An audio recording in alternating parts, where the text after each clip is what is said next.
മക്കളെ എല്ലാവർക്കും നമസ്കാരം. Welcome to super notes. നമ്മുടെ റെയിൽവേയുടെ ഗ്രൂപ്പ് ഡിയുടെ വീഡിയോസിന്റെ താഴെ ഏറ്റവും അധികം വരുന്ന കമന്റ്സ് ഇങ്ങനെയാണ്. അതായത് RRB ഗ്രൂപ്പ് ഡി, അതായത് ലെവൽ 1 പോസ്റ്റുകൾക്ക് ഹൈറ്റ് നിഷ്കർഷിക്കുന്നുണ്ടോ? ഇത്ര ഹൈറ്റ് ഉണ്ടെങ്കിലേ എക്സാം എഴുതാൻ പറ്റത്തുള്ളൂ, പോലീസൊക്കെ പോലെ ഇത്ര ഹൈറ്റ് ഉണ്ടെങ്കിലേ അപ്ലൈ ചെയ്യാൻ പറ്റത്തുള്ളൂ, അങ്ങനെയൊക്കെ പറയുന്നുണ്ടോ? ഇത് ഒരുപാട് കമന്റ്സ് കണ്ടതാണ്. അപ്പൊ അതുകൊണ്ടാണ് ഇങ്ങനെ ഒരു സെഷൻ ചെയ്യുന്നത്. മാത്രമല്ല, ഇത് കൂടാതെ ഒരുപാട് ഡൗട്ട്സ് ഉണ്ട്. അതായത് വനിതകൾക്ക് എല്ലാ പോസ്റ്റിലേക്കും അപ്ലൈ ചെയ്യാൻ പറ്റുമോ? എക്സാം മലയാളത്തിൽ എഴുതാൻ പറ്റുമോ? അത് കഴിഞ്ഞ് ഹയർ ക്വാളിഫിക്കേഷൻ ഉണ്ടെങ്കിൽ എക്സാം എഴുതാൻ പറ്റുമോ? 10 മാത്രം മതിയോ? അങ്ങനെയൊക്കെ ഒരുപാട് ഡൗട്ട്സ് ചോദിക്കാറുണ്ട്. അതിൽ ഏറ്റവും അധികം വന്ന കമന്റ് ഇങ്ങനെയാണ്, ഇത്ര ഹൈറ്റ് വേണം. ഓക്കെ, അപ്പൊ ആദ്യം തന്നെ ഞാൻ പറയാം, RRB എന്ത് ചെയ്യുന്നില്ല? RRB ഹൈറ്റിനെ കുറിച്ച് ഒന്നും മിണ്ടുന്നില്ല. ഇത്ര ഹൈറ്റ് ഉണ്ടെങ്കിൽ മാത്രമേ എക്സാം എഴുതാൻ പറ്റത്തുള്ളൂ, അങ്ങനെ ഒരു കാര്യവും ആര് പറയുന്നില്ല, റെയിൽവേ പറയുന്നില്ല. ഇത്ര ഹൈറ്റ് വേണ്ട, ഇത്ര വെയിറ്റ് വേണ്ട, ബാക്കി ഒന്നും വേണ്ട. ഓക്കെ, അതായത് ആകെ പറയുന്ന ഫിസിക്കൽ എഫിഷ്യൻസി ടെസ്റ്റ് ഇത്ര മാത്രമേ ഉള്ളൂ. എക്സാം കഴിഞ്ഞാൽ 100 മാർക്കിന്റെ ഒരൊറ്റ പരീക്ഷ കഴിഞ്ഞാൽ അത് പാസ്സാവുകയാണെങ്കിൽ നേരെ ഫിസിക്കൽ എഫിഷ്യൻസി ടെസ്റ്റിലേക്ക് പോകും. അവിടെ പറയുന്നത് ഇങ്ങനെയാണ്, നിങ്ങളൊരു മെയിൽ കാൻഡിഡേറ്റ് ആണെങ്കിൽ, നിങ്ങളൊരു പുരുഷനാണെങ്കിൽ, നിങ്ങളൊരു മെയിൽ കാൻഡിഡേറ്റ് ആണെങ്കിൽ 35 കിലോഗ്രാം ഭാരം വഹിച്ചുകൊണ്ട്, നോക്കിയാൽ 35 കിലോഗ്രാം ഭാരം വഹിച്ചുകൊണ്ട് 100 മീറ്റർ 2 മിനിറ്റ് കൊണ്ട് നിങ്ങൾക്ക് കവർ ചെയ്യാൻ പറ്റണം. ഒന്നാമത്തെ കണ്ടീഷൻ. രണ്ടാമത്തെ കണ്ടീഷൻ പറയുന്നത് ഇങ്ങനെയാണ്, 1 കിലോമീറ്റർ ദൂരം 4 മിനിറ്റും 15 സെക്കൻഡും കൊണ്ട് നിങ്ങൾക്ക് ഓടി തീർക്കാൻ പറ്റണം. ഇത്രയാണ് മെയിൽ കാൻഡിഡേറ്റിന് വേണ്ട ഫിസിക്കൽ എഫിഷ്യൻസി ടെസ്റ്റ്. അത് കഴിഞ്ഞ് നിങ്ങളൊരു ഫീമെയിൽ കാൻഡിഡേറ്റ് ആണെങ്കിൽ, ഒരു വനിതയാണെങ്കിൽ, അവിടെ എങ്ങനെയാണ് പറയുന്നത്, 20 കിലോഗ്രാം ഭാരം വഹിച്ചുകൊണ്ട് 100 മീറ്റർ 2 മിനിറ്റ് കൊണ്ട് കവർ ചെയ്യാൻ പറ്റണം. അത് കഴിഞ്ഞ് നെക്സ്റ്റ് വൺ, 1 കിലോമീറ്റർ ദൂരം 5 മിനിറ്റും 40 സെക്കൻഡും കൊണ്ട് ഓടി തീർക്കാൻ പറ്റണം. ഇത്രയും മാത്രമേ എന്ത് ചെയ്യുന്നുള്ളൂ, റെയിൽവേ പറയുന്നുള്ളൂ. ഓക്കെ, അല്ലാതെ ഒരു ഹൈറ്റോ ഒരു വെയിറ്റോ അതിനെക്കുറിച്ച് ഒന്നും എന്ത് ചെയ്യുന്നില്ല, മിണ്ടുന്നില്ല. അപ്പൊ നിങ്ങൾക്ക് 14 പോസ്റ്റുകളിലേക്കാണ് ഇപ്പൊ നോട്ടിഫിക്കേഷൻ വരുന്നത്. നിങ്ങൾക്ക് എന്ത് ചെയ്യാൻ പറ്റും? ഈ 14 പോസ്റ്റുകളിലേക്ക് നിങ്ങൾക്ക് അപ്ലൈ ചെയ്യാൻ പറ്റും. അതിനകത്ത് വെറും 10ാം ക്ലാസ് മാത്രം പാസ്സായാൽ മതി. നിങ്ങൾക്ക് എന്ത് ചെയ്യാം, എല്ലാ പോസ്റ്റിലേക്കും അപ്ലൈ ചെയ്യാനായിട്ട് പറ്റും. ഇവിടെ മറ്റൊരു കാര്യം ഓർത്തിരിക്കാം, നിങ്ങളൊരു ഗ്രാജുവേറ്റ് ആണെങ്കിൽ, നിങ്ങളൊരു പോസ്റ്റ് ഗ്രാജുവേറ്റ് ആണെങ്കിൽ, ഇതൊന്നും തന്നെ എന്തല്ല, അയോഗ്യതയില്ല. അവിടെ ഉയർന്ന വിദ്യാഭ്യാസം ഒരിക്കലും എന്തല്ല, ഒരു അയോഗ്യതയല്ല, മറിച്ച് എന്ത് തന്നെയാണ്, എല്ലാവർക്കും അപ്ലൈ ചെയ്യാൻ പറ്റും. 10th പാസ്സാണോ, എല്ലാവർക്കും അപ്ലൈ ചെയ്യാൻ പറ്റും. മാത്രമല്ല, മറ്റൊരു പ്രത്യേകതയുണ്ട്. ഇവിടെ കോവിഡ് കാരണം ഒരു ഏജ് റിലാക്സേഷനും റെയിൽവേ കൊടുത്തിട്ടുണ്ട്. 3 വർഷത്തെ ഏജ് റിലാക്സേഷൻ ഉണ്ട്. നിങ്ങൾ ജനറൽ കാറ്റഗറി ആണെങ്കിൽ 18 വയസ്സ് മുതൽ 36 വയസ്സ് വരെ അപ്ലൈ ചെയ്യാൻ പറ്റും. OBC ആണെങ്കിൽ 39 വയസ്സ് വരെ അപ്ലൈ ചെയ്യാൻ പറ്റും. SC/ST ആണെങ്കിൽ 41 വയസ്സ് വരെ അപ്ലൈ ചെയ്യാൻ പറ്റും. അപ്പൊ ഇത്രയാണ് ഏജ് ലിമിറ്റ് എന്ത് ചെയ്യുന്നത് വരുന്നത്. അപ്പോൾ ഈ ഒരു അവസരം എന്ത് ചെയ്യണ്ട, മിസ്സാക്കണ്ട. അതായത് 32,000 പ്ലസ് വേക്കൻസിയുമായിട്ടാണ് ഇപ്പൊ നോട്ടിഫിക്കേഷൻ വന്നിരിക്കുന്നത്. ഇനിയും ഈ വേക്കൻസി എന്ത് ചെയ്യും, കൊണ്ട് ഉറപ്പായിട്ടും കൊണ്ടങ്ങ് ഉയരും. മാത്രമല്ല, നിങ്ങൾ മെനഞ്ഞാന്ന് നമ്മുടെ സെൻട്രൽ ഗവൺമെന്റ് പറഞ്ഞ് നിങ്ങൾ കേട്ട് കാണും. അതായത് 8th പേ കമ്മീഷൻ അംഗീകാരം കൊടുത്തിട്ടുണ്ടായിരുന്നു. 2027 മുതൽ പിന്നങ്ങോട്ട് 8th പേ കമ്മീഷൻ ആണ്. ഇപ്പൊ നമ്മൾ നോക്കുകയാണെങ്കിൽ ഗ്രൂപ്പ് ഡിയുടെ ബേസിക് സാലറി 18,000 ആണ്. ബേസിക് സാലറി, ദെൻ അത് കഴിഞ്ഞ് dearness allowance, travelling allowance, then എല്ലാം കൂടെ ചേർത്തിട്ട് നിങ്ങൾ ഇപ്പോൾ ജോലിക്ക് കയറുമ്പോൾ നിങ്ങൾക്ക് ഏറ്റവും ചുരുങ്ങിയത് സ്റ്റാർട്ടിങ് 30,000 രൂപ എന്ത് കിട്ടും, സാലറി കിട്ടും. പക്ഷെ ഈ 8th പേ കമ്മീഷൻ വരുമ്പോൾ എന്ത് ചെയ്യും, ആ സാലറി ഏതാണ്ട് 45,000 പ്ലസ് ആയിട്ട് മാറും. കാര്യം ബേസിക് പേ തന്നെ ഇൻറ്റു 2 ആണ് എന്ത് ചെയ്തിരിക്കുന്നത്, കൂടിയിരിക്കുന്നത്. ഓക്കെ, മാത്രമല്ല ഇതിന്റെ മറ്റൊരു പ്രത്യേകത എന്താണെന്ന് ചോദിച്ചാൽ, നിങ്ങൾ ബാക്കി ഏതൊരു എക്സാം എഴുതിയാലും, ഇപ്പോൾ ഞാനൊരു ഉദാഹരണം പറഞ്ഞാലും, ഈ വർഷം വരാൻ പോകുന്ന നോട്ടിഫിക്കേഷൻസ് നോക്കുകയാണ്. അപ്പൊ ഈ വർഷം വരാൻ പോകുന്ന നോട്ടിഫിക്കേഷൻസ് ഏതൊക്കെയാണെന്ന് ചോദിച്ചാൽ, ഒന്ന് കമ്പനി ബോർഡ് അസിസ്റ്റന്റ് ആയിക്കോട്ടെ, കമ്പനി ബോർഡ് LGS ആയിക്കോട്ടെ, VFA ആയിക്കോട്ടെ, ബിവറേജ് LD ആയിക്കോട്ടെ, ഇതിന്റെയൊക്കെ പുതിയ റാങ്ക് ലിസ്റ്റ് 2027 എന്ത് ചെയ്യത്തുള്ളൂ, വരത്തുള്ളൂ. ആ റാങ്ക് ലിസ്റ്റിന് 2027 മുതൽ 2030 വരെ കാലാവധിയുണ്ട്. ഓക്കെ, വർഷം ഇപ്പൊ 2025 ആയിട്ടുള്ളൂ.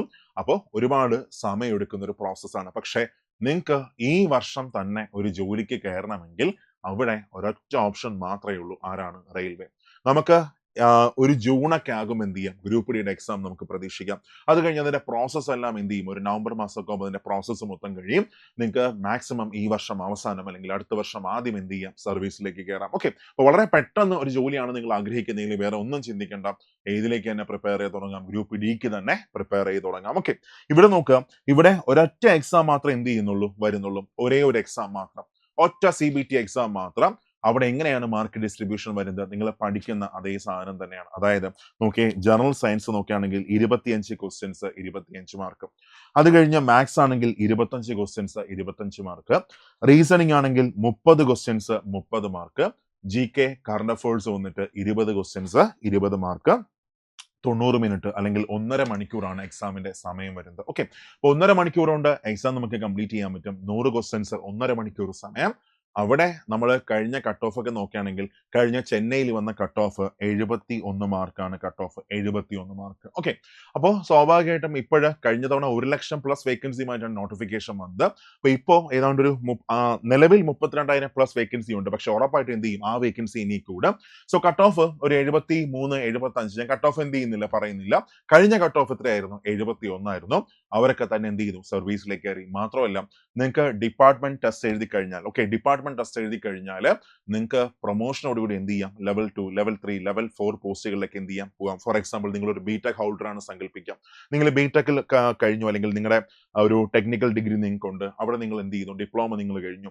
അത് കഴിഞ്ഞ് നെക്സ്റ്റ് ലെവൽ 1 പോസ്റ്റിൽ നിങ്ങൾ കയറി. അത് കഴിഞ്ഞാൽ നിങ്ങൾക്ക് എന്ത് ചെയ്യാം, ഡിപ്പാർട്ട്മെന്റ് ടെസ്റ്റ് എഴുതിയാൽ വളരെ പെട്ടെന്ന് തന്നെ മെയിലോട്ട് JE ആയിട്ട് മാറാം, ജൂനിയർ എഞ്ചിനീയർ ആയിട്ട് മാറാം. സോ പ്രൊമോഷനും ബാക്കിയെല്ലാം വളരെ വളരെ വളരെ സാധ്യത ബാക്കിയെല്ലാം കൂടുതലാണ്. ഓക്കെ, അപ്പോൾ ഇനി നോക്കി ഒരു എക്സാം മാത്രമേ ഉള്ളൂ. അത് കഴിഞ്ഞാൽ പിന്നെ എങ്ങനെയാണ്, ഫിസിക്കൽ എഫിഷ്യൻസി ടെസ്റ്റ് ആണ്. അത് കഴിഞ്ഞാൽ പിന്നെ ഡോക്യുമെന്റ് വെരിഫിക്കേഷൻ, ദെൻ മെഡിക്കൽ. അതോടുകൂടി എന്ത് ചെയ്യാം, നമുക്ക് സർവീസിലേക്ക് കയറാം. ഇനി നെക്സ്റ്റ് 23 മുതലാണ്, ജനുവരി 23 മുതലാണ് ആപ്ലിക്കേഷൻ സ്റ്റാർട്ട് ചെയ്യുന്നത്. അതായത് ഈ കാണുന്ന 14 പോസ്റ്റുകളിലേക്കാണ് നോട്ടിഫിക്കേഷൻ വരുന്നത്. പോയിന്റ്സ്മാൻ, then assistant track machine, assistant bridge, assistant, then track maintainer grade 4. അങ്ങനെ 14 പോസ്റ്റുകളിലേക്കാണ് നോട്ടിഫിക്കേഷൻ വരുന്നത്.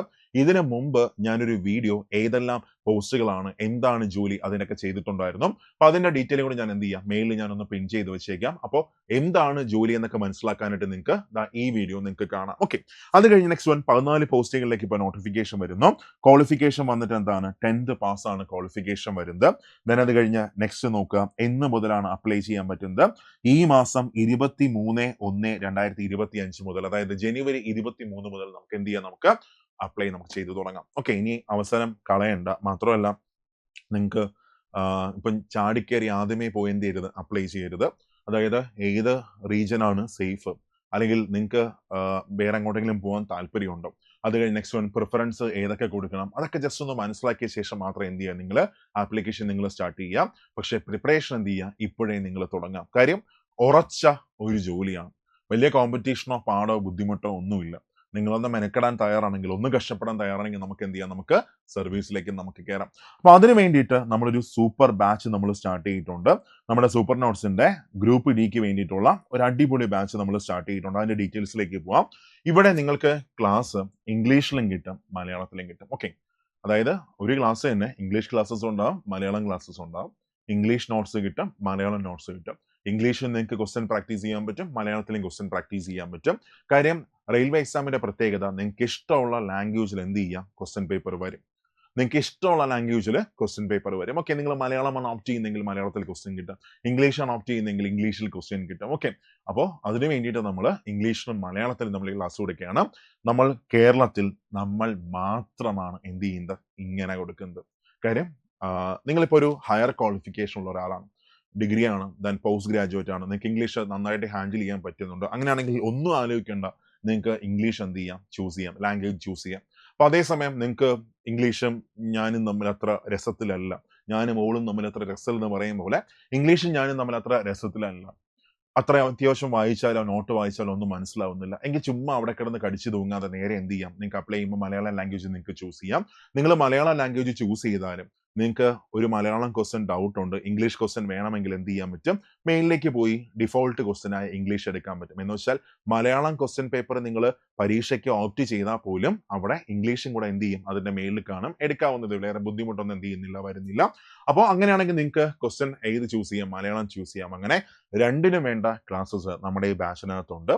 മാത്രമല്ല ഏറ്റവും മികച്ച ക്ലാസ്സസ്, ഏറ്റവും മികച്ച ക്വസ്റ്റ്യൻ പേപ്പർ, ഏറ്റവും മികച്ച കണ്ടന്റ്, പിന്നെ മെന്റർ സപ്പോർട്ട്. നിങ്ങളൊന്ന് ഉഴപ്പിയാൽ കൂടെ നിങ്ങളുടെ കൈ പിടിച്ച് കയറ്റുന്ന തരത്തിലുള്ള ആ ഒരു മെന്റർ സപ്പോർട്ട് ബാക്കിയെല്ലാം നമ്മൾ സൂപ്പർ നോട്ട്സിലുണ്ട്. അപ്പോൾ ഇനി തകർത്ത് വെച്ച് നിങ്ങളുടെ പ്രിപ്പറേഷൻ നിങ്ങൾക്ക് എന്ത് ചെയ്യാം, സ്റ്റാർട്ട് ചെയ്യാം.